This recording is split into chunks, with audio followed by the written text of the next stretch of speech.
अच्छा पिला माने मु तुमको जो ज्यामितिर मौलिक धारणा पढ़ाई बुझाई ता भितर तुमको बिंदु आउ सरल रेखा विषय पूर्व क्लास रे किछि बुझाई। आज आम पढ़ा से जो सरल रेखा आउ बिंदु मध्य संपर्क। सरल रेखा और बिंदु मध्य संपर्क आम जानी गोटे पेनसिल मुन जब गोटे चिन्ह देदेबा ताले आम गोटे गोटे बिंदु बोली कहवा। ताले मन कर मुझे गोटे बिंदु देली आउ एटी गोटे बिंदु देली एटी गोटे बिंदु देली एटी गोटे बिंदु देली ताले ए जोड़े बिंदु मध्य दे आम गोटे रेखाटे टाणीबा। जदि आम कौन करते आम जो रेखा जदि चारिआडे आम तार माप जानीपारानी जे कौटू से आरंभ कौटू शेष ताको आम सीमित करने जोड़े तीर चिन्ह एपटे गोटे तीर चिन्ह आउ एपटे गोटे जो तीर चिन्ह दे दो सी कौन हुए ना सरल रेखार परिणत हुए। जो जाना जे रेखाटी चारिआड़ की आम बहुत आम तार माप किसी जापरनु यहाँ कौटू आरंभ हो कौटू शेष हो जानीपारानी ताले से जो रेखाटी को आम सीमित करने तार एपट गोटे तीर चिन्ह आउ एपट गोटे तीर चिन्ह दे आम ताकू सीमित करिथाउ। ए तीर चिन्ह आमर कौन सूचाई थाए असीम विस्तृति को सूचाई थाए। असीम विस्तृति को आर क्लास रे कही असीम विस्तृति को सूचाई थाए।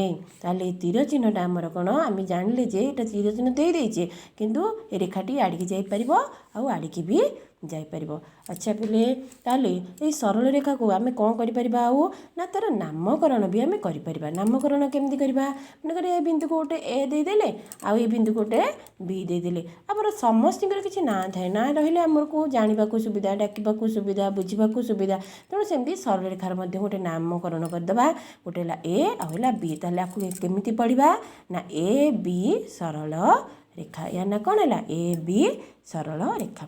अच्छा बोले आम कौन कहले तर कौन जानले ना जदि आम गोटे सरल रेखा टाणुचे करुचे ताले हमर से केतेटा बिंदु दरकार होची ना जोड़िए बिंदु आमर निहाती रूपे दरकार।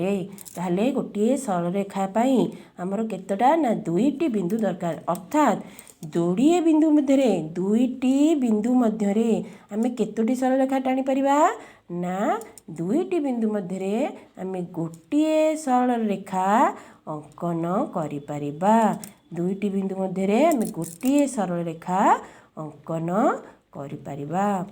बुझला बोले ताले आम कौन करचे ना आम जानले जो बिंदु एपटे गोटे बिंदु देके जदि गोटे रेखा अंकन करबा से रेखार जदि आम माप किछि पाई परिबनि ताको सीमित करबा पई सरल रेखा अंकन करबा पई कौन करबा ना जोड़े तीर चिन्ह देई ताको आगे सीमित करबा तापरे से सरल रेखाटी को नामकरण करबा ए आउ बी सरल रेखा। तापरे बर्तमान आम जानले ए बी सरल रेखा गोटे ए बिंदु आउ गोटे बी बिंदु को लेकिन गठित। ताले आमर आम एथुरु कौन जानले ना दुईटी बिंदु मध्य गोटे जदि समतल रे दुईटी बिंदु मध्य गोटे सरल रेखा अंकन करि परिबा किंतु पिला माने यदि मु गोटे बिंदु दे देली एमदी गोटे बिंदु दे देबी ए बिंदु मध्य दे आम कौन करि परिबा ना असंख्य सरल रेखा अंकन करि परिबा। ताले दुईटी बिंदु मध्य गोटे सरल रेखा अंकन करि परिबा किंतु एकटी बिंदु मध्य दे आम कौन करिबा ना असंख्य सरल रेखा अंकन करि परिबा। ताले आम कौन जानले ना जोड़े बिंदु मध्य दे गोटे सरल रेखा अंकन करि परिबा आउ एकटी बिंदु मध्य दे असंख्य सरल रेखा अंकन करि परिबा। बुझि पारलो।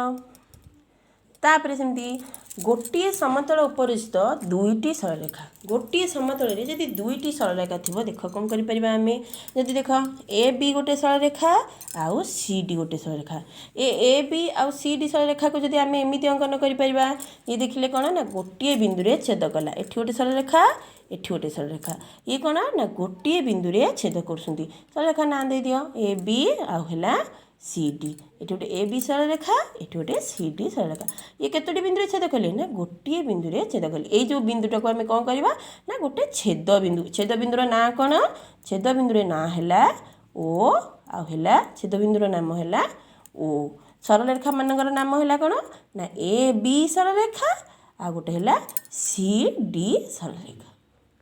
बुझिला सेमती जदि आउ गोटे आम एमती भी काटी पारिबा मनकर एठी गोटे एमती टिके सरल रेखा गोटे टाणली एठी गोटे सरल रेखा टाणली देख यार एठी अधिक पार्थक्य अच्छी दुईटा सरल रेखा मध्य आस्ते आस्ते ता जो पार्थक्यटा कमी कमी आसुछि ଯେତେବେଳେ ବୋଲେ ଏଇ ଯେଉଁ ପାର୍ଥକ୍ୟଟାକୁ ଆମେ କ'ଣ କହୁ ଅନ୍ତର ବୋଲି କହୁ। ଏଇ ଦୁଇଟି ସରଳରେଖା ଆମର ସମାନ ଅନ୍ତରରେ ନାହାନ୍ତି, ଗୋଟେ ଟିକେ ବଡ଼ ବଡ଼ ବଡ଼ ବଡ଼ ବଡ଼ ହେଇକି ଛୋଟ ହେଇକି ଯାଇଛନ୍ତି। ତାହେଲେ ଯଦି ଦୁଇଟି ସରଳରେଖା ସମାନ ଅନ୍ତରରେ ନ ରହିବେ ସେ ଦୁଇଟି ସରଳରେଖା ନିଶ୍ଚିନ୍ତ ରୂପେ ଗୋଟେ ବିନ୍ଦୁରେ ଛେଦ କରିବେ। ବୁଝିହେଲା? ଦୁଇଟି ସରଳରେଖା ଯଦି ଆମର ସମାନ ଭାବରେ ନ ରହିବେ ତାହେଲେ ସେ ନିଶ୍ଚିନ୍ତ ରୂପେ ଗୋଟେ ବିନ୍ଦୁରେ, ଆମେ ଜାଣିଛେ ସରଳରେଖା ବିସ୍ତୃତି ଆଡ଼ିକି କରିବା, ତୀର ଚିହ୍ନ ଦେଇଛେ ଆମେ ସୀମିତ କରିଛେ, କିନ୍ତୁ ସେ ଆଉଡ଼ିକି ଯାଇପାରିବ, ଆଡ଼ିକି ବି ଆଉ ଯାଇପାରିବ। ତେଣୁ ଏ କରିକିରି ଏଇଠି ଛେଦ କଲେ। ଏ ଯେଉଁ ଦୁଇଟି ସରଳରେଖା ଯେଉଁ ରହିଲା, ଏଇ ଦୁଇଟି ସରଳରେଖା ନାଁ କ'ଣ? ଗୋଟେ ହେଲା ଏ ବି ସରଳରେଖା ଆଉ ଗୋଟେ ହେଲା ସି ଡି ସରଳରେଖା। ସି ମନେକର ଛେଦ କଲେ, ତା ନାଁ ମୁଁ ଦେଇଦେଲି କ'ଣ? ପି। এই ଯେଉଁ ଦୁଇଟି ସରଳରେଖାକୁ ଆମେ କ'ଣ କହିବା? ପରସ୍ପର ଛେଦୀ ସରଳରେଖା। ସେ କେଉଁ ବିନ୍ଦୁରେ ଛେଦ କଲେ? ତା ଛେଦ ବିନ୍ଦୁ ନାଁ କ'ଣ? ନା ଓ। ଛେଦ ବିନ୍ଦୁ ନାଁ ହେଲା କ'ଣ? ନା ଏ ଛେଦ ବିନ୍ଦୁ ନାଁ ହେଇଥିଲା ଓ, ଏ ଛେଦ ବିନ୍ଦୁ ନାଁ ହେଲା ପି। ବୁଝିଲା ପିଲେ? ତାହେଲେ ଆମେ ଯଦି ଗୋଟେ ସମତଳରେ ଯୋଡ଼େ ସରଳରେଖା ଆମର ଏମିତି ବି ଆମେ ଅଙ୍କନ କରିପାରିବା, ଆଉ ଯଦି ଆମେ ସମାନ ଅନ୍ତରରେ ନ କରିକି ଯଦି ଯୋଡ଼େ ସରଳରେଖା ଏମିତି ଅଙ୍କନ କରିବା, ଏମିତି ଅଙ୍କନ କଲେ ସେ ପରସ୍ପରକୁ ଓ ବିନ୍ଦୁରେ ଛେଦ କଲେ, ଏଇଟାକୁ ଯଦି ଆମେ ଏମିତି ଅଙ୍କନ କରିବା ସିଏ ଏପଟକୁ ଆସି ଛେଦ କରିବେ, ତାହେଲେ ଏଇଟାକୁ ଆମେ କହିବା କ'ଣ? ନା ପରସ୍ପର ଛେଦୀ ସରଳରେଖା।